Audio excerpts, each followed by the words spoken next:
I don't think there's not too many people that play like me and the play style I play with. So it's kind of hard to watch film, so I gotta watch myself on steps and mistakes that I made, so that way I know how they're gonna attack me and get prepared for the next week.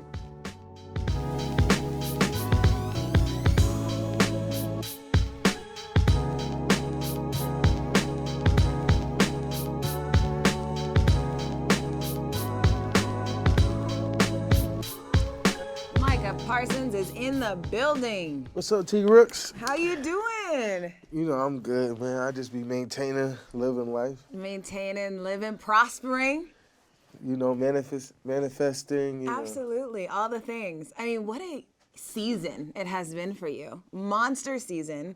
And we're going to talk about all of that. But what I have to bring up first, I need to make sure everybody watching knows how good you are at games.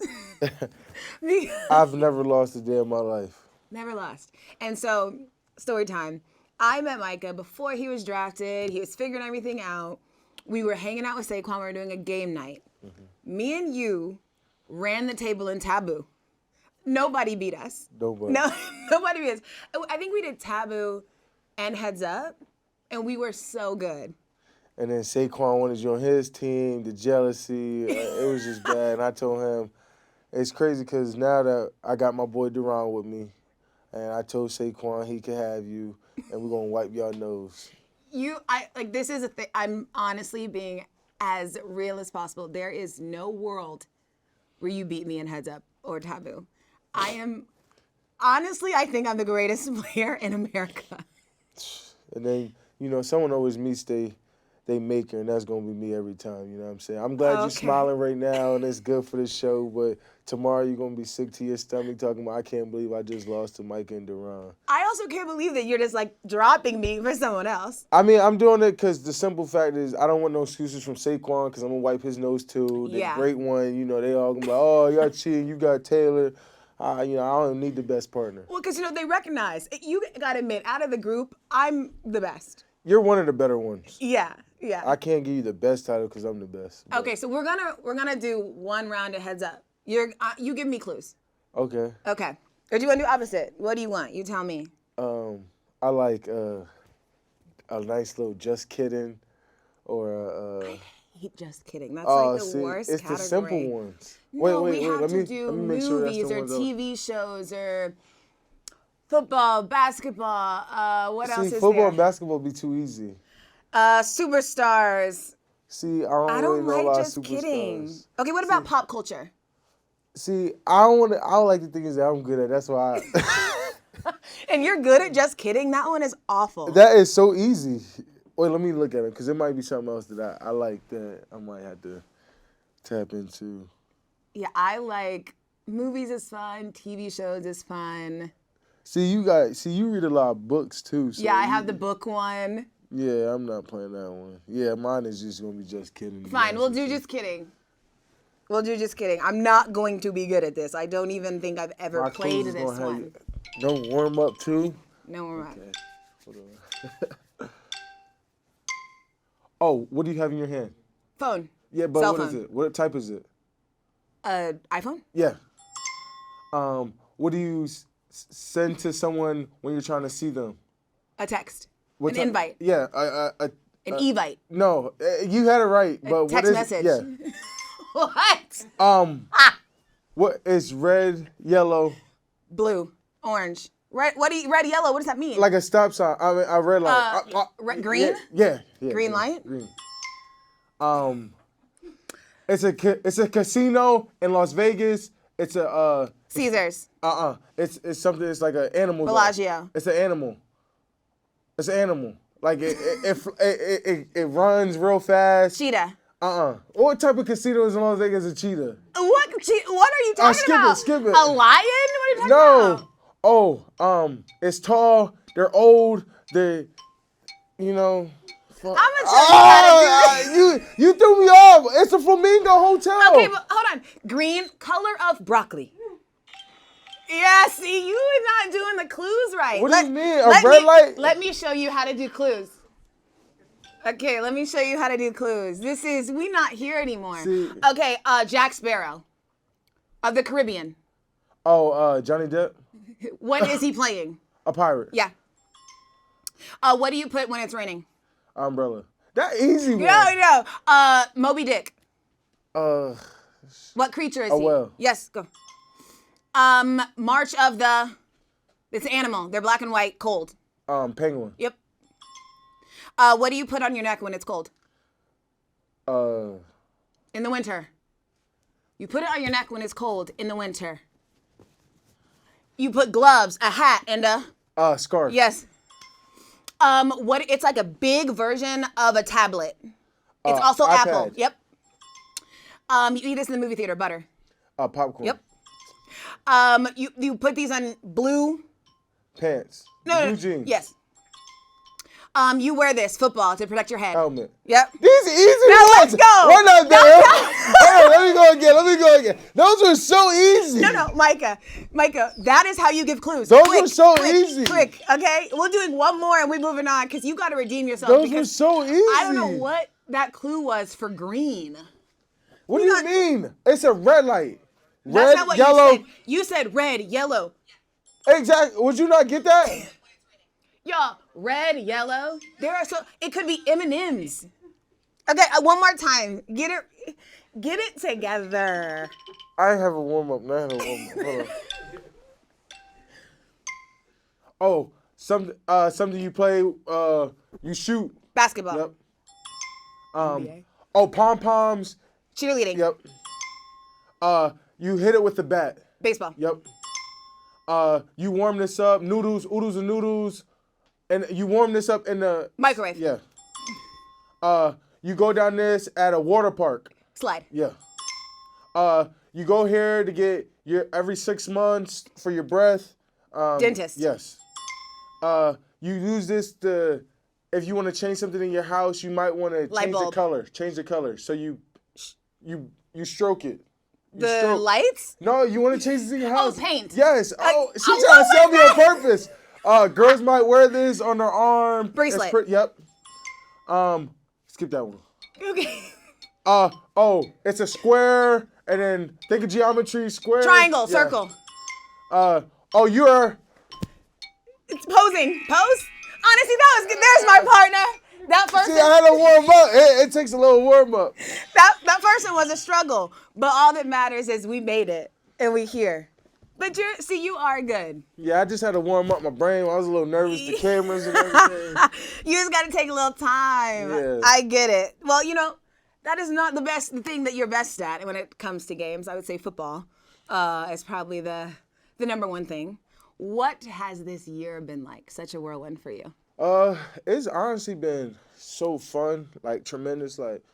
And then it also had its struggles, but it's been just really great because, like, the guys I was around. Like, I've been around some really great guys, some Hall of Fame guys, so I got to really see how it is to be a pro, like, as a rookie. So I'm glad I got to be at the drafted to the Cowboys, really. Cause I got that early stage just watching Dak, Tyron, Zach, Zeke. These guys is all pro guys that I got to watch and, take a lot of notes from. So it's been cool.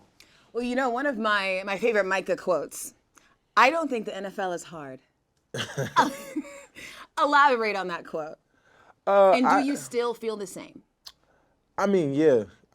Just because, like, I'm not saying there's not a lot of talent, but you can't expect everyone to be, like, an elite player, I would say. Like, not everyone is elite. So, like, there's come times where you face the Dalvin Cooks and the Saquon Barkley's and stuff like that, but not everyone is Dalvin Cook or Saquon Barkley. Mm-hmm. And, I think once you put the time and the work in, everything starts to slow down. I think everyone would say the same. So, if you're coming out, partying all the time and things like that, and you're sluggish and you're not really taking care of yourself, the league might be challenging and hard, but, if you put the work in and, you put the mental reps into it, everything will slow down for you. And it got to a point where I'm like, I'm here too, So once you build that confidence, it got pretty easy from there. So you're saying it's like your preparation and your talent that made it easier through that time. And when you're facing the elite players, what makes a player elite to you in your matchup? I would say how dynamic they are and, like, what type of challenges they face for the defense. Like, when you playing like an Alvin Kamara it's so easy to take like a linebacker out the game, like someone like me, because I would have to be the cover guy, so they'll take me out and leave somebody else in, or just something like that, or like someone who can run and but also do routes. Like those guys is always create problems because just the matchup, like you want the right guy on them, and then like you might want to turn and protect. Like just a lot of the defense will just key on them the most. So those is type of elite guys. I mean, and sometimes like, you know, some people don't get keyed who you would think get keyed. Yeah. So, but there's certain guys that will get 2 or 3 people coming their way rather than just, we know you can win that matchup.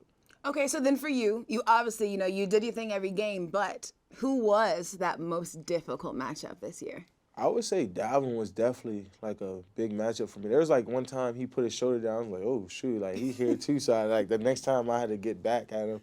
So I say Dalvin, Debo, of course. Like that was a game where I just felt like I was just running nonstop.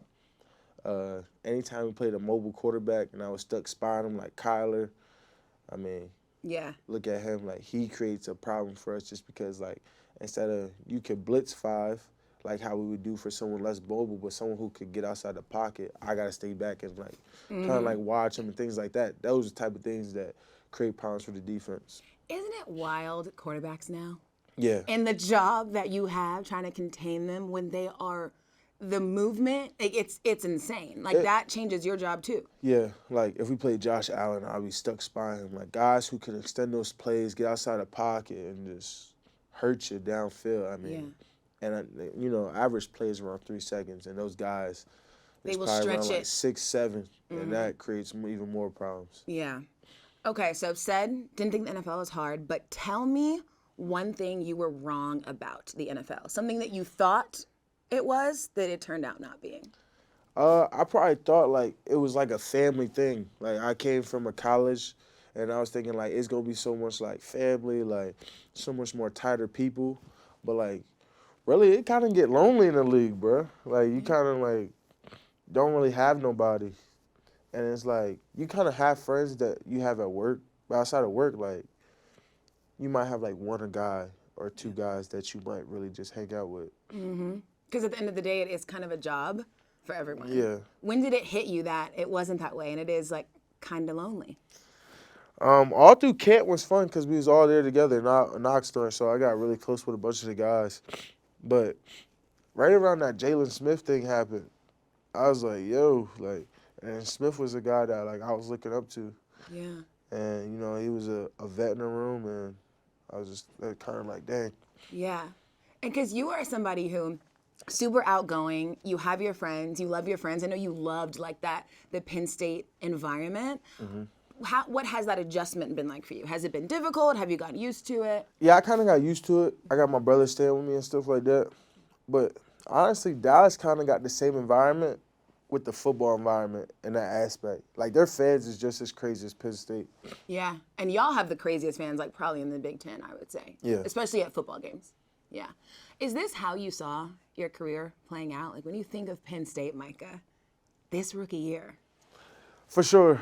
I'd be lying if I didn't, like, you know, obviously I had my own goals of what I want to do, and I was, like, competing when other guys do it. Like Jason Owe, of course, like, we just had a lot of discussions. I was actually with him last night, and, you know, it was kind of like, you was streaking, we was both streaking, and then, like, you just turned up, like, you was like, I was like, you was on my back, bro. Like, Yeah. So, I mean, like, I always, like, found football kind of, like, my thing. Yeah.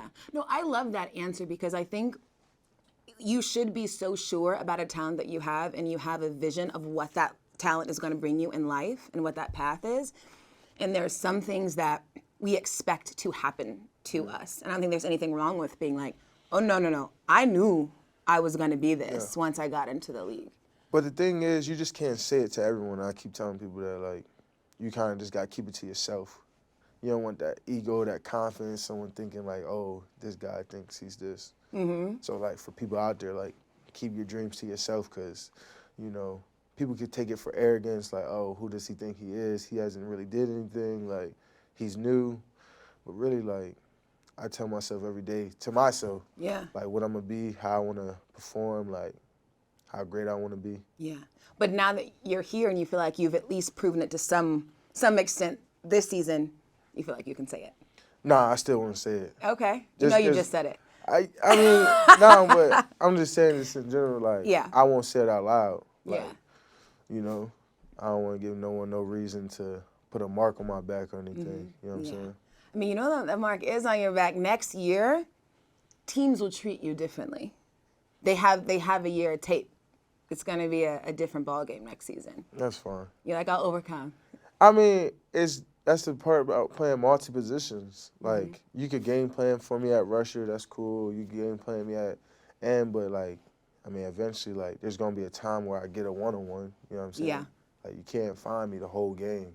And you know, that's the thing I like about I play around so much talent too. I got D-Law, I got Randy, so it's not like I could just be the focal point, or they could go off. You know, it's not a selfish game. That's what I like about football. For sure. It's not just you. You did a story with the ABC in Dallas, and you had a really good quote that I want to read.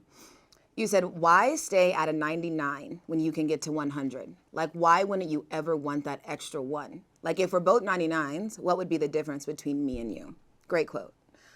Are you at 100 now? No. Okay. I like 100 is like the impossible because I don't think no one's like perfect. But if you strive to get to 100, it just keeps the hungry. Like I stay hungry. Like I can never be complacent. Like I gotta be the best at everything. Yeah. So, in what ways can you improve? Specifically, you individually, what are the leaps you can take next season? Like I was instinctual, but like instincts only take you so far. Like there's a couple plays that I missed. I was like, damn, like I could have had that. Like if I would have just, you know, watched more third down film or like watch more second down film or watch like it's kind of hard because I don't think there's not too many people that play like me and the play style I play with. So it's kind of hard to watch film. So I got to watch myself on steps and mistakes that I made. So that way I know how they're going to attack me and get prepared for the next week. Okay. So all of this stuff is really like what you can control. Yeah. Okay. Primetime actually taught me that. I was in the elevator. I was like, well, what did you ever do? He was like, bro, the best way to get better and the best way to know how people going to attack you is to watch yourself. Like, what are your weaknesses? So that's kind of like when I'm watching film, I'm looking at myself like, what was my steps like? Was I slow reading? Like, you know, did I play it too fast, too slow? Things like that. Deion, I feel like, is such a good mentor for younger players right now. What are some other things that he's told you that has stuck with you? Bro, this was actually one time in Florida, and I saw him in the elevator. I was like, dang, prime time, like, and that quote stuck with me. And I was like in high school, bro. Really? Yeah. So he said this 2 years ago, and this is the thing you're thinking about all the time. Yeah. Anything that someone drops something on me that I'm like, dang, like, that was some crazy stuff right there. I always keep with me, and I tell other people because I think it's so cool. So I assume you've spoken to him since, though. Like you have not spoken to Deion since this elevator Florida time. No.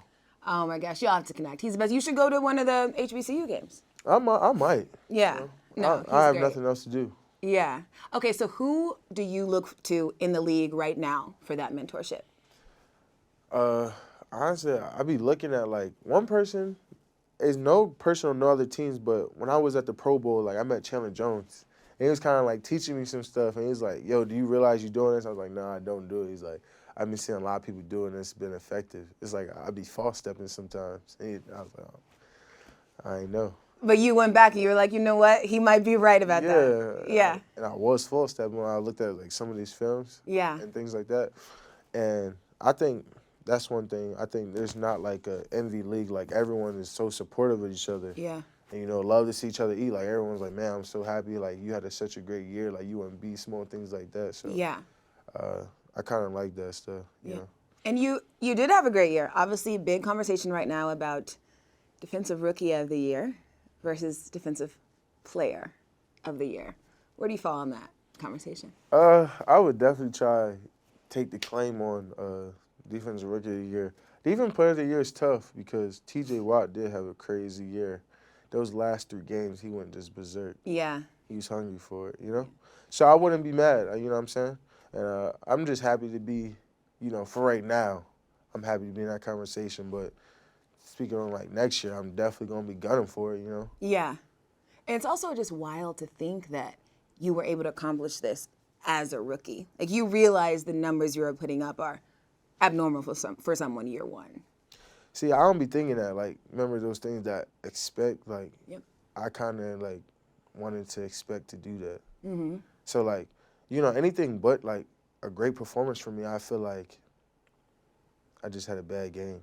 Yeah. Like, it was crazy. Like, someone was texting me. It's like, why are you so mad? Like, people on the side, I'm like, bro, like, I'm not doing all that I want to do out there. Like, like you kind of see on the side, like, ex traded, like, bro. And then they saw at the program, it was like, why are you so mad, Mike?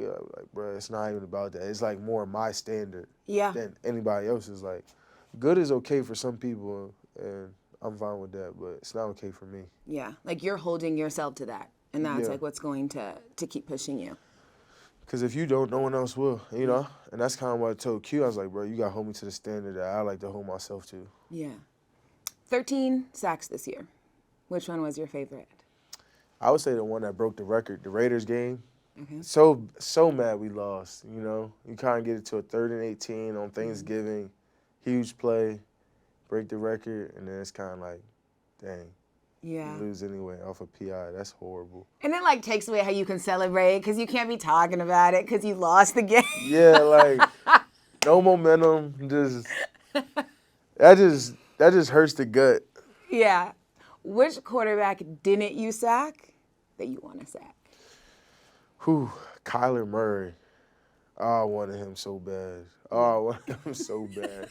He would have tied Javon Curse's record. Yeah, you were close. I was real close. And then, you know, he's from Texas too.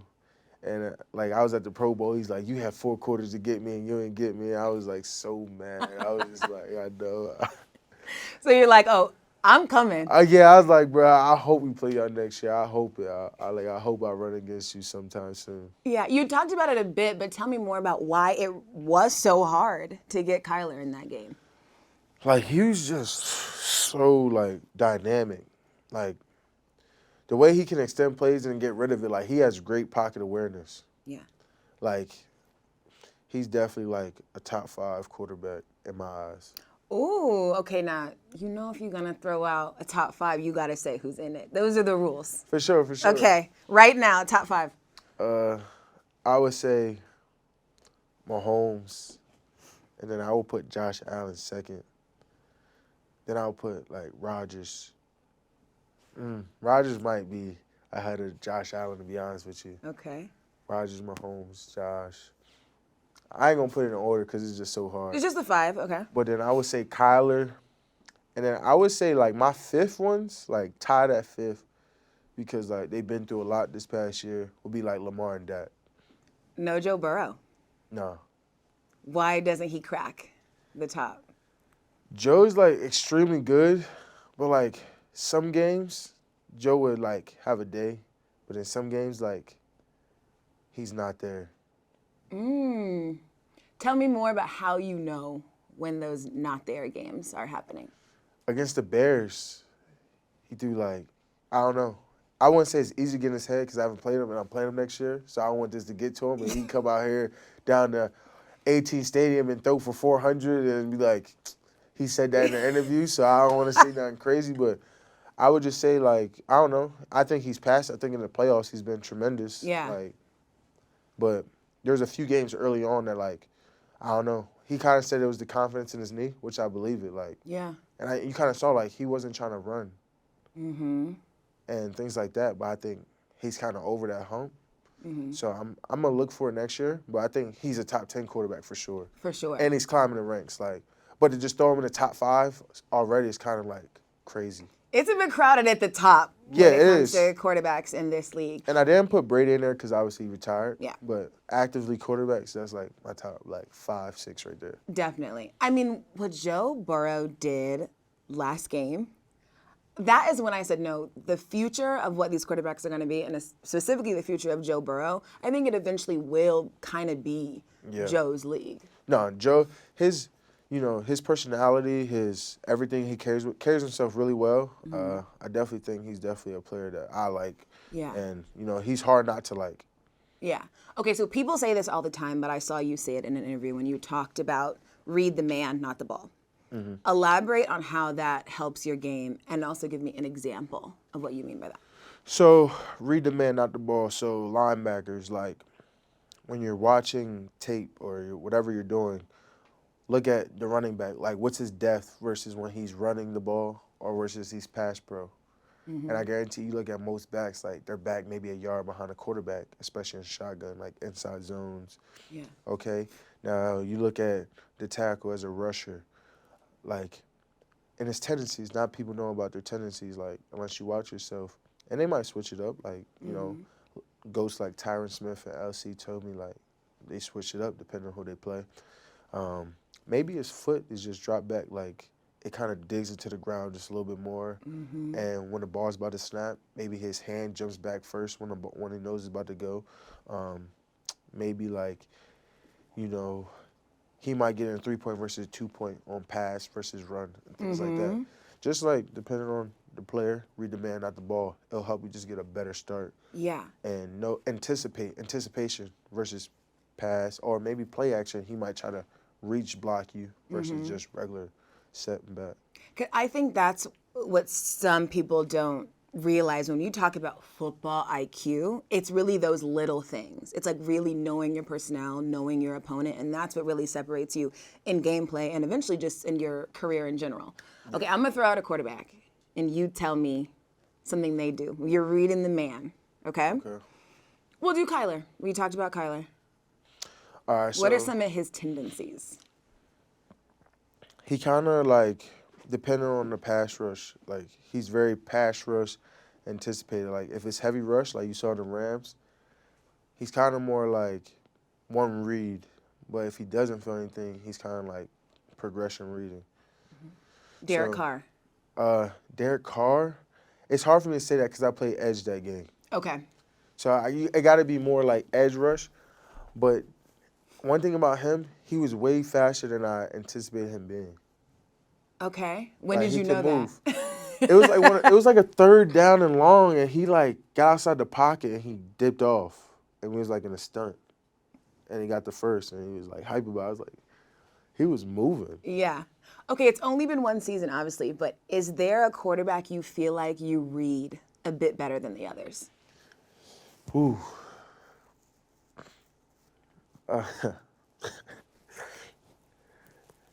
Probably Heineke. Okay. Why'd you laugh? Because I didn't want to do, like, a division rival, but, you know, definitely Heineke for real. Okay. Why? You could tell when he gets flustered. And then when he does that, he kind of, like, holds the ball just a little bit more, like, gets unsure of his reads, Yeah. you know? So kind of like, you know, when things ain't going right, it's definitely not like, And it's easy for you to exploit that Yeah. because you know your man. yeah. Okay. You are somebody who is very used to winning. And you have been a winner most of your life. So how do you deal with losing? How did you deal with Cowboys' first round exit? Bro, like that, it was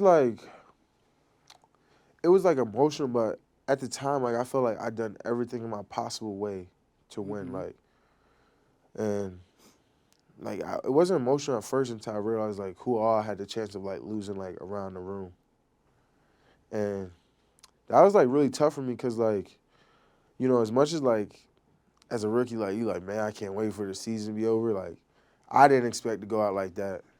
And, like, you know, there was all this stuff on social media about the Cowboys. Like, that's one bad thing about the Cowboys. When we lose, everybody happy we lose. Like, so it just built something inside. Like, I think next year's going to be a different type of hunger for me, like, especially around that playoff time. Like, I was kind of nervous for my first playoff game, but now that I know the feeling and what's it like. Yeah. And I think, you know, everyone needs that one feeling, that defining moment in their life where they get that bitter, like, loss that kind of put, like, a fire inside of you. Yeah.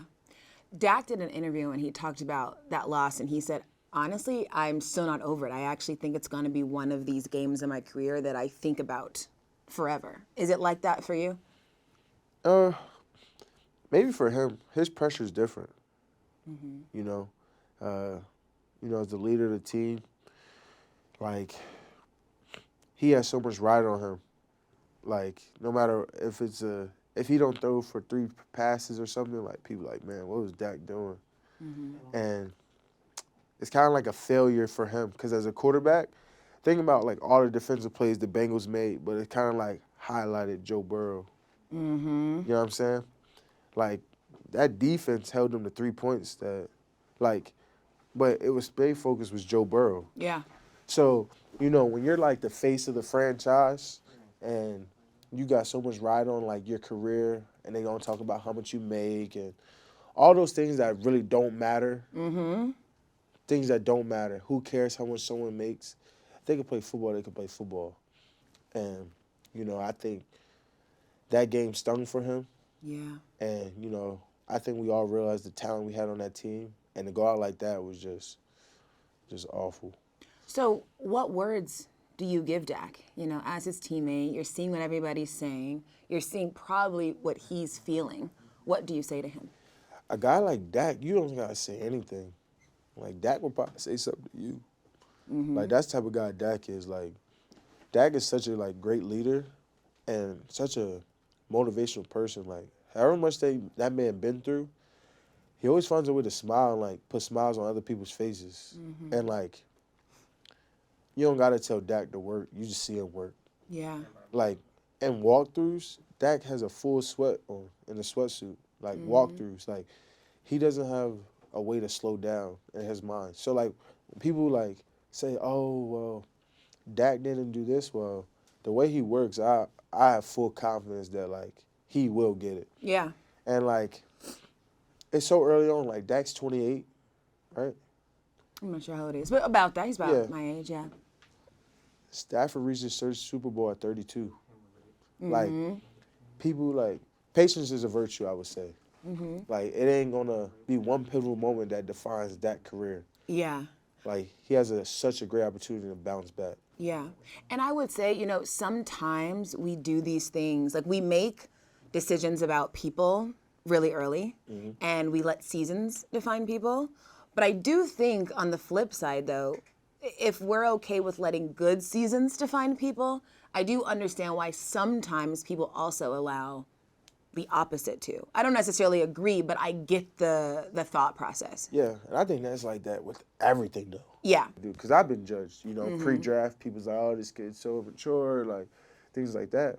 But I think everyone deserves a chance. Everyone deserves opportunity. Like no one should be defined by who they were before. Or, I mean, we'll all be in shambles. But Yeah. it only works for certain people, though. That's the thing that I hate the most. Like, like when Say got injured, like, people's like, oh, my God, just give it time. Like, Yeah. People forget that things happen in life that we can't control. Totally. They're uncontrollables. So, you can only control what you control. So that's one thing that, I really hate that people do. Like, I never judge someone. Yeah. And I mean, you mentioned Saquon. I think that's a really good example. I think about Saquon and I also think about Odell. So many things in sports, it's all situational and it's circumstantial. I barely know Odell, but I'm so happy for him. Right. I met him like maybe once or twice while I was with Say. And, I saw his situation and I saw the media just eat him up. No, it's Odell. It's Odell. He's just a bad guy. He all about himself. When anybody who knows him, no one ever thinks that. Yeah.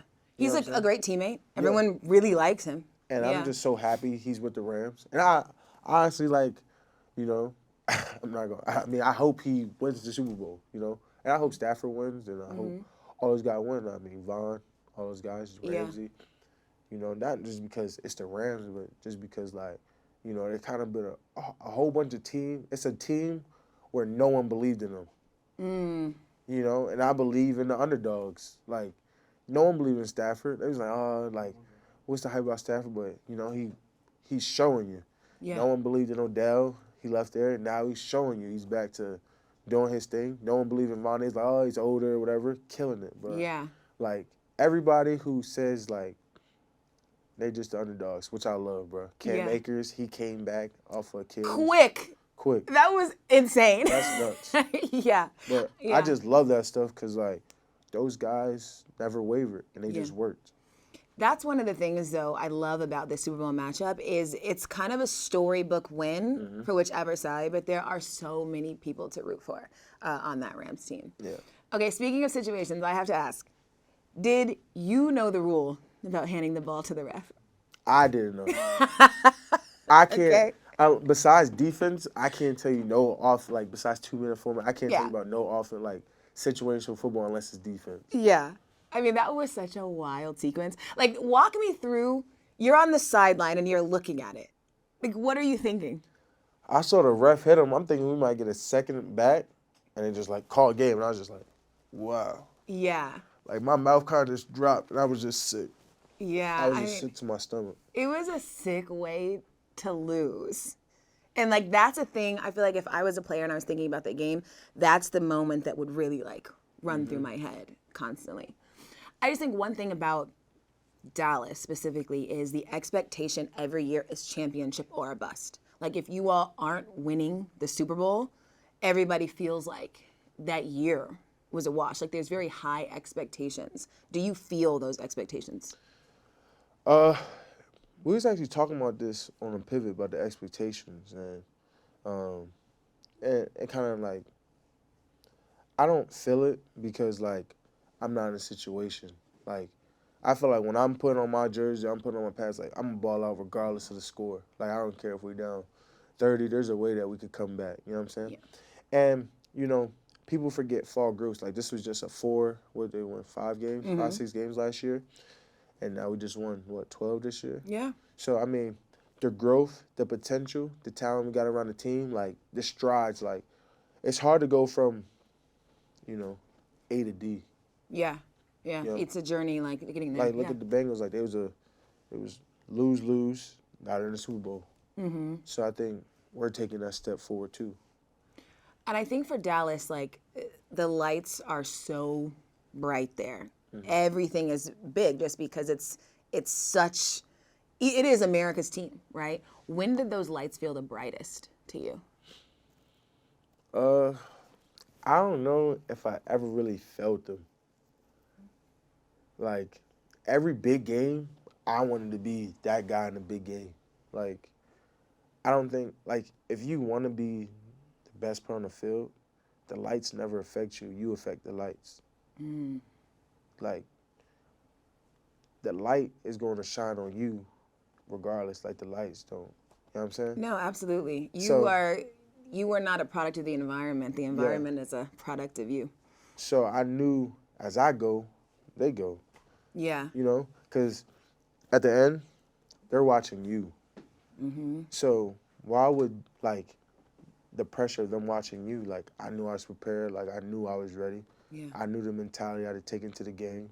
Mm-hmm. That's why any big game, I want to be, like, I was there. Like, you, and that's how you're remembered, you know? Mm-hmm. People don't remember you by just one game. Like, and I tell anybody, like, you could watch the tape. There's not a game where I felt like I didn't give it my all, except for that New England game. And that's when I was like, bro, everything got to change. You felt like the New England game, you did not give it your all. I didn't. And I felt like I was just not there. I was non-existent. Yeah. Why do you think that was? I didn't make the plays that I like to make. Like, I didn't have, like, TFL, no sacks, no, like, major. I didn't impact the game. Yeah. And I feel like if you're a first-round pick or if you're a $1 million player, whatever, however it may be, you got to find a way to impact the game. Yeah. Have you read Relentless by Tim Grover? No. You'd like that. He talks a lot about, like, there are coolers, cleaners, and closers, and everybody is, like, one of those. And people that are cleaners, they just operate at a different level. Every moment for them is clutch time. Like, every moment for them. It's not like, oh, fourth quarter, you turn it on, because it's never off. And Tim Grover, he like, trained Michael Jordan. He's, like, a mental coach, and he has a lot of books that are like that, and I think that you would like to read. I'm going to get that book for you. I might have to dive into it. No, I think that you'd really enjoy that. Couple more things I wanted to ask you, and then we have some some fan questions for you that are people watching on the app. Are we still doing that, Rocky? Fan questions? Okay, cool. I want to know also what it was like being on Hard Knocks. I like Hard Knocks, but I'm like, the camera's there though. Yeah. Did you like it? I did like it. Okay. And, I like the people, too. Like, Yeah. Like, they were really good people. And Shannon, the one that, does all the Hard Knocks, is, like, a very close friend of mine. Because she did my Hey Rookie. So I kind of knew the cast already. Yeah. And, they always treated me so well. And, like, with so much respect. So I didn't mind them being there. You had a lot of good moments. Like, you were definitely tailor-made for Hard Knocks. I remember I was watching it once, and me and Great one were texting. I'm like, he is meant to be on this show. Well, I always wanted to be an actor, going back to our acting days. Yes. Oh, that's another thing I have to say. We have these game nights. You love games. And one of the games I just randomly made up on the spot. We gave each other dramatic situations, and then we had to perform a monologue or a dialogue. And we were paired up, and we had the best one. Yeah. You can kind of act. I'm not gonna lie. I could go. I could I've been thinking about doing a little bit of acting later down the road for real. Really? Yeah. Because our scene, it was you were dying on the floor, and I'm trying to save you, and you killed that. I was good. You're not talking about how I was really the good actor, but you were really good. Yeah, don't hype me up. Because you're going to have me try out for the next Black Panther or something. Oh, I see that for you. You see it? Okay, wait. If you had to pick, a movie world and a TV world, okay, that you're this is my acting. I could get in this role and kill it. Tell me one movie and one TV show. One movie, bruh, I'm a big Denzel guy. Denzel Washington's my guy. So if I could get into an Equalizer or a John Q, which is a classic for me. No, John Q, that's a hard role. He killed that. John Q was Denzel is that guy for me. I typed his name on Google and watched every Denzel movie. Really? Yeah, The Hurricane was so good too. You ever watched The Hurricane? He's great. Oh my God, that Hurricane about the racism, the overcoming, the change of life, the belief in those people who fought for him. That just, I don't know. He knows how to kill any role. Any role. Catalog, it's insane. Fences, he just. I will say, speaking of Denzel, because I remember I was watching an interview that he did, and somebody asked him, when you look at your career, what are you most proud of? And his answer was the career. I'm proud of the longevity and what I've been able to produce. And I think that with a football player too, right? When someone asks you what you're proud of, you don't want to only think about one movie or one role that you had. You're going to be no, I was this the entire time. And that's what I think when you're talking about legacy and what you want to be remembered as. I want to be remembered as being Micah Parsons the entire time and really never letting up. And I would say you always want to remember the turning point.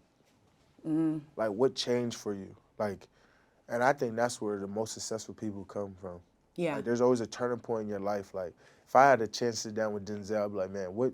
Because he talked about, I watch his motivational videos too, all his speeches and stuff. He talked about the woman in the barbershop. But after that, after she said that, what changed for him inside of him for him to become so successful? Those are the questions, that I like to ask, what changed for you? What made you get that motivation? Did you go back? He did go back because obviously he's very educated now. Yeah. But, what triggered for you after that? Was that the changing point? Those words of confirmation do that for you? Or was it just, you just got one day and was bro, I got to do better? What was your turning point? Or do you think it's happened yet? So, I always tell this story because, people should learn. In 7th grade, I was not good at school. I didn't really put the effort in. I was always going to summer school, things like that. Just being dumb, not really caring. I was I just play sports. I did wrestling, I did baseball, I did football. It didn't matter to me as long as I was in a sport, and as long as I could do that, I didn't care. So I was a big time wrestler growing up.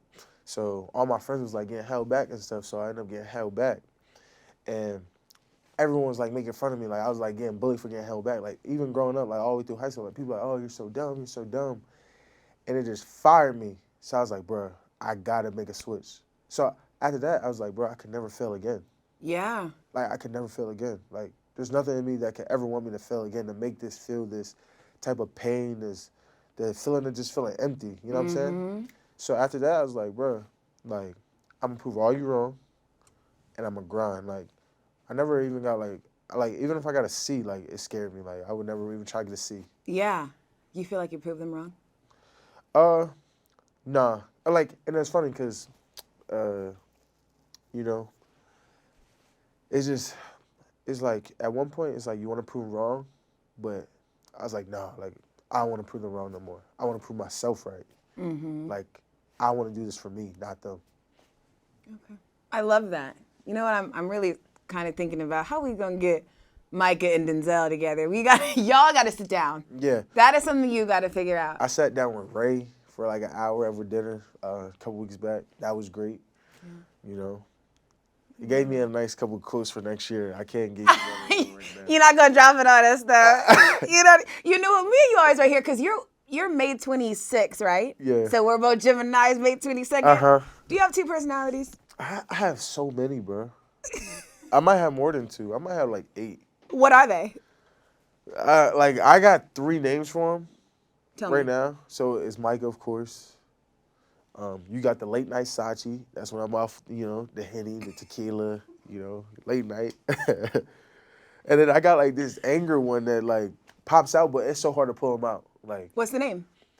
I don't know. Like, I might call him Mad Max. Ooh. Yeah. Okay, Late Night Sachi, Micah, and Bad Max. Yeah. Because like, it would take you so much to pull him out of me because like, I hate being like that. Okay. And then like, I got this like pessimistic person inside of me too that I need a name for. What do you mean by pessimistic? Like, you ever just feel yourself like everything's going so right, but like you try to find ways for things to be wrong, and like you kind of put it on other people? That's kind of like what I be doing in my head. Like there's people that be nothing but nice to me about. Man, they like, I don't know, I can't trust them. Like, Yeah. they were so like something's so shady. Like, but like I feel like I be tripping. Like I'm just going crazy or something. I don't know. And so that's one of the many that you have. Wait, so Yeah. then which personality of Micah is on the football field? I would just say that's the Lion. Lion. We up to about 5. Yeah. The Lion. Do we have a happy one besides Late Night Sachi? I'm happy right now. That's probably Micah. Like, because you know, people always say you're a character, so that's probably just me. And you absolutely are. Okay, all the personalities, all of them are great. I love it. Questions from the audience. Okay. If there was one running back in the history of the NFL you could stop in the backfield, who would it be? Want me to repeat it? Okay. If there's one running back in the history of the NFL that you could stop in the backfield, who would it be? Bo Jackson. Good luck. Bro, he was a menace. Like, you know, I feel like, and you know, they had that big Boz, like the Boz. I watched the documentary. His big thing, and when they had that moment on the goal line, I would wanted to win that moment. Crazy. I mean, he was so good. I mean, do you say best athlete of all time? Easily. Yeah. I mean, I don't know. And he's that guy, just the what if. But if he had that technology and things we have now, oh my gosh. Different. Absolutely different. Okay. I love that. What else we got? On Hard Knocks, you said we will be in the Super Bowl within the next 3 years. How much do you really believe that? And if so, what are you doing to prepare for that? On Hard Knocks, you said we will be in the Super Bowl in 3 years. Do you really believe that? A great question, by the way, whoever asked that. I do really believe that. I just I see the guys around me, and I don't see none of them like all the guys want it. It's just a matter of we have a clean game. Like, those penalties hurt. Like, there got to be a turning point in the game, and you know those penalties just kept putting us back. So if we clean the little things, oh my gosh, the sky's the limit. I'm going to tell you this right now because I know how these interviews tend to go with me. Someone is going to clip that. And if you're not there, and I guess 2 years now, they are going to run the tape. So you better make sure you live up to that because that is what we call a guarantee in this biz. You got it. You want guaranteed money, you're going to win a guaranteed goal. Okay, how many more? Like 2 more? Sure. Okay. What would you say was the hardest part you had to overcome during the season, physically, mentally, people-wise? Hardest thing you had to overcome this season, physically, mentally, whatever. So actually, like the whole season, I've been battling like a knee injury. So I don't know, like during camp, I was making a tackle. It was against the Rams when we had that practice thing, and I hyperextended my knee, and it was just at a pivotal point. It was like, bro, I'm in a position battle. I'm going against Jalen. I'm the first game's coming up soon, and I was like, bro, this is the worst time for this to happen. And it was just something that just kept lingering because when you hyperextend something, it needs rest. It was like I can't take no rest. So the whole season, I just kept on to get rehab, so that way I can stay on the game. On a scale of 1 to 10, how much were you feeling that this hurt when you were playing? I mean, you take the little pain pills, Yeah. During the game, but after the game, I'd be like, bruh. Yeah. And this was season long? Season long. Wow. Okay. Another one? Okay, last one. Who are you going to be training with? What does your off-season look like in the off-season? And who do you want to work with? Who are you training with? What does your off-season look like? My off-season's probably going to start right after Super Bowl weekend. Stop drinking, stop doing all those things. And no more late night Sachi. No more late night Sachi. And really just start getting ready. I want to get more explosive. I'm going to do some work with a little bit of everyone. I'm going to work out with Chandler a little bit. I'm going to work out with D. White a little bit because I love the competitive environments. I don't never think it's good to work by yourself. Mm-hmm. I think it's good to always work with someone because you always got someone that's going to push you to a limit that you're not willing to go. Yeah. And sometimes it's not about you pushing me. It's about I'm going to pull more out of you, and that's just going to make me better because I'm going to try to get the best out of you, and I'm going to just have to beat the best out of you. Mm-hmm. I love that. And where do you spend the off season? So last year I was in LA, and that's the thing about what I got thinking about over the next week. I got to find a place to work out. I got to find a place to train, all that stuff, because I've never done it before. Yeah, there's all the things. I know Bernie gonna get you right though. Yeah. Bernie will absolutely. But you won't see me in no Miami. I promise you that. Miami's the worst. I just think it's too easy to get distracted. Yeah. I don't know why people ever train there. I can't do it. Yeah, it's just there's a lot going on. Although you could maybe say the same about LA, but it's a bit more controlled in LA, I feel like. And I was you stay out in Orange County or something, you got to drive to it. Yeah. There's some separation between LA's big. Yeah, the party and the fun.